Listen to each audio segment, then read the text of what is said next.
ես իհարկե վաղը խմբակցության անունից ելույթ կունենամ, բայց չէի կարող չանդրադառնալ ընդդիմության խելացի ներկայացուցիչների որոշ մտքերի, որոնք հատկապես ոգևորվել են վարչապետի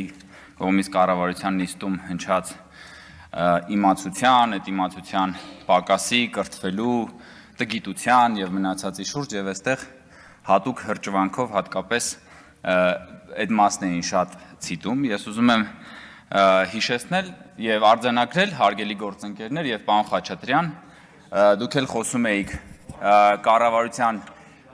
ուրեմն գործունեության 7-ամյա արդյունքների մասին։ Ես կարծում եմ եւ համոզված եմ, որ իթիվս այլ կարևոր բաների, այս կառավարության եւ այս քաղաքական մեծամասնության կարևորագույն տարբերություններից մեկն է նա, որ այսօրվա իշխանությունը ունի ինքնահայեցման ունակություն։ Եվ օրինակ վարչապետը օրինակ կարող է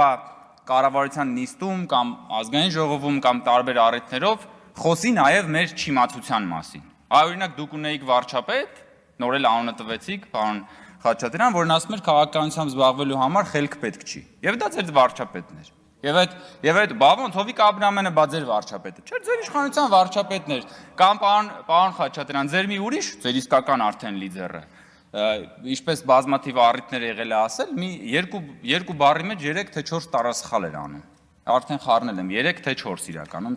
չստուգեցի այս անգամ։ Էդ է ձեր բանը, ձեր կրթությունը, ժողովուրդ ջան, եկել եք այստեղ խոսում եք կրթության, տգիտության մասին։ Եվ այս մասով ես ուզում եմ հատուկ ձեր համար հիշել մի շատ հետաքրքիր գիտական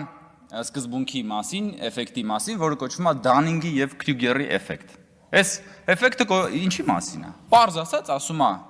տգետները միշտ իրանց վրա վստահ են, իսկ խելոքները միշտ կասկածում են։ Խի, որովհետև խելոքը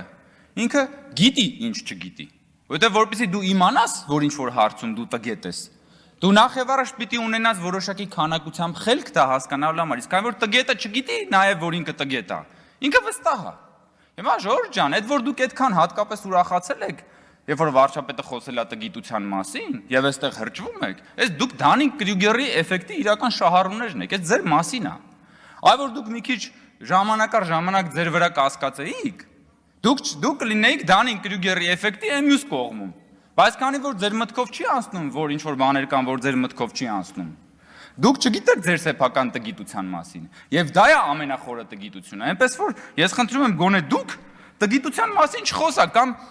դուք իհարկե սովորելու տեղ չունեք, որովհետև դուք ի սկզբանե կատարյալ եք։ Ինտերնետում մի հատ բան կա։ Մի հատ մեմ կար, ասես նկար է երկու մասի բաժանված, մի կողմում բանն է, Mercedes մեքենա է, մի կողմում Ժիգուլի, եւ թվականներով, ասենք 1980 թվական Mercedes, հետո 1985 թվական Mercedes-ը մի քիչ ավելի լավն է, հետո 1990 թվական ավելի լավն է եւ այսպես շարունակ եւ գրված է աստիճան Mercedes-Benz աստիճանական կատարելագործում։ Մյուս կողմում Ժիգուլին է։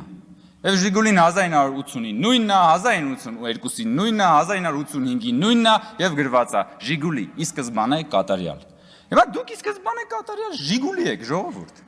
Այդ որ գալիս եք ստեղ բան եք անում, այսպես հրճվում եք, որ մենք խոսում ենք, այո, մենք կարող ենք կանգնել եւ ասել, որ մենք ինչ-որ բան չգիտենք, որովհետեւ մենք մեր չիմացությունը իմանալու համար անհրաժեշտ խելք ունենք։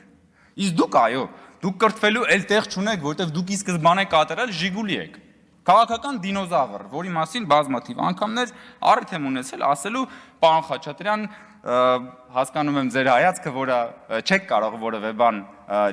ասել, հակադարձել, որովհետև ինքներդ էլ գիտեք, որ ես շատ ճիշտ եմ ասում։ Հարգելի, այնպես որ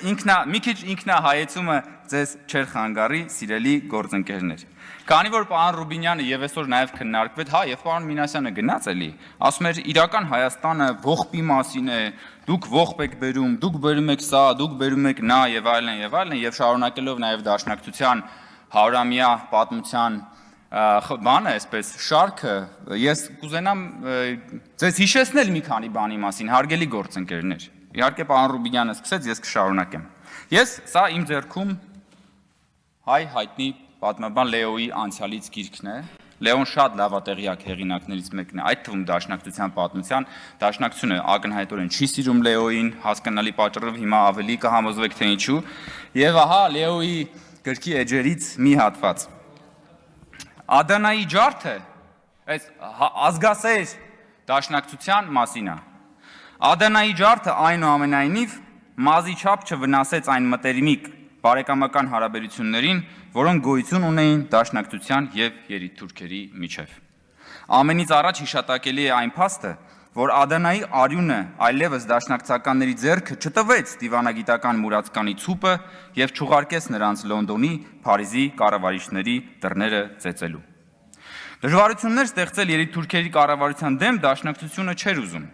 Ավելի արտոնված, ավելի տիրապետող դիրք գրավելու համար նա նույնիսկ պաշտոնապես գրավոր կերպով դաշինք կնքեց երիտթուրքերի կուսակցության հետ եւ առուծախի առարկա դարձրեց նույնիսկ Ադանայի արյունը։ Ստանալով երիտթուրքերից խոստում, թե առաջիկա պարլամենտական ընտրություններին դաշնակցականներին կտրվի 20 տեղ, այդ հայ հեղափոխական կուսակցությունը ստորագրում է դաշնակցային պայմանագրի այն հոդվածն էլ, որում ասում էր, թե Ադանայի արյունահեղությունը պիտի մոռացության մատնվի։ Հիմա, հարգելի գործընկերներ, եկել եք եւ ասում եք այստեղ, որ մեզ մեղադրում եք տարատեսակ դժբախտությունների մեջ, ձեզ ներկայացնում եք որպես հայ ժողովրդի փրկիչներ, սա է ձեր պատմությունը։ Սա է ձեր պատմությունը, սա ձեր ժառանգությունն է, Տիկին Կյուրեղյան, խնդրում եմ, մի խանգարեք, Տիկին Կյուրեղյան, ես հասկանում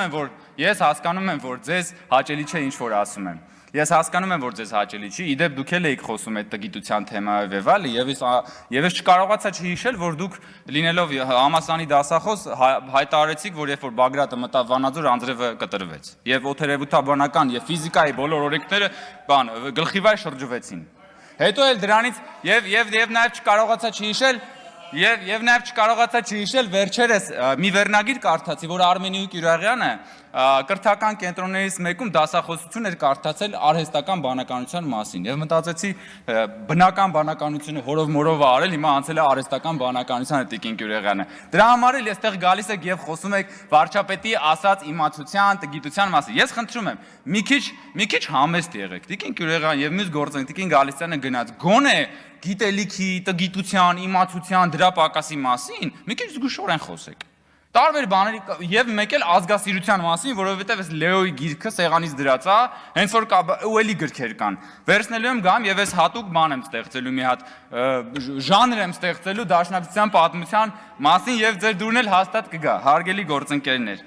Թալանի մասին, ես միայն մի թիվ ասեմ, պարոն Խաչատրյան, նոր էլի խոսում եք Թալանի վերաբերյալ, միայն էլի ձեր սիրելի, ձեր վարչապետ Հովիկ Աբրահամյան, ձեր ղեկավար Ռոբերտ Քոչարյան, մյուսների եւ ապօրինի գույքի բռնագազման օրենքի մասով մենակ այս պահին կա ուրեմն դատախազության կողմից ուրեմն արկա 147 հայցադիմում, որով պահանջվում է 1496 անշարժ գույք, 288 ավտոմեքենա, 391 իրավաբանական անձում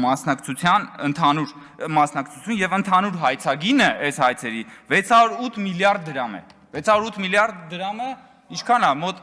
1.5 միլիարդ դոլար, չէ, երևի, մի քիչ կամ մի քիչ շատ, նայած, հա, սա դեռ այս պահին եղած հայցադիմումի մասին է, պարոն Խաչատրյան, սա դեռ այս եղած հայցադիմումի։ Կամ ասում եք բան, ասում եք դուք Գյումրիում պարտվեցիք։ Ժորժ ջան, ով էլ խոսա հաղթանակից ու պարտությունից,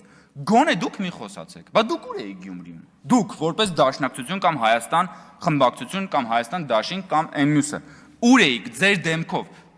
որպես քաղաքական երկու ընդդիմադիր խմբակցություններ եւ քաղաքական ուժեր։ Դուք քաղաքական ասելիք չունեք, բա դուք քաղաքական հայտ չեք ներկայացնում, թե ամաչել եք ձեր դեմքով ներկայանալ, որովհետեւ գիտեք, որ շրիշակից ցածր է ձեր ռեյտինգը, մարդիկ ձեզ ձեն չեն տալու, դրա համար տարբեր դեմքերով, տարբեր բաներով փորձում եք այնտեղ Գյումրիում ռեինկարնացիա ապահովել, որոնք հիմա սիրելի գործընկերներ, հարգելի գործընկերներ, ես ուզում եմ արձանագրել, որ քաղաքացիական պայմանագիր կուսակցությունը Հայաստանի տարբեր քաղաքներում հաղթում է ընտրություններին եւ տարբեր քաղաքներում պարտվում է ընտրություններին։ Եվ սա քաղաքական գործընթաց է, որովհետեւ քաղաքացիական պայմանագիրը քաղաքական կուսակցություն է։ Լավ, բա դուք ինչ եք։ Բա դուք ինչ եք, բա գնացեք դուք էլ մասնակցեք, միտեղ հաղթեք, միտեղ պարտվեք, միտեղ հետևություններ արեք, միտեղ նայեք ասեք, լավ, բայց էս ինչ է, մենք էս ինչը սխալ արեցինք, բայց դուք դա չեք կարող անել, որովհետև դուք ի սկզբանե արդեն կատարյալ Ժիգուլի եք։ Շնորհակալություն։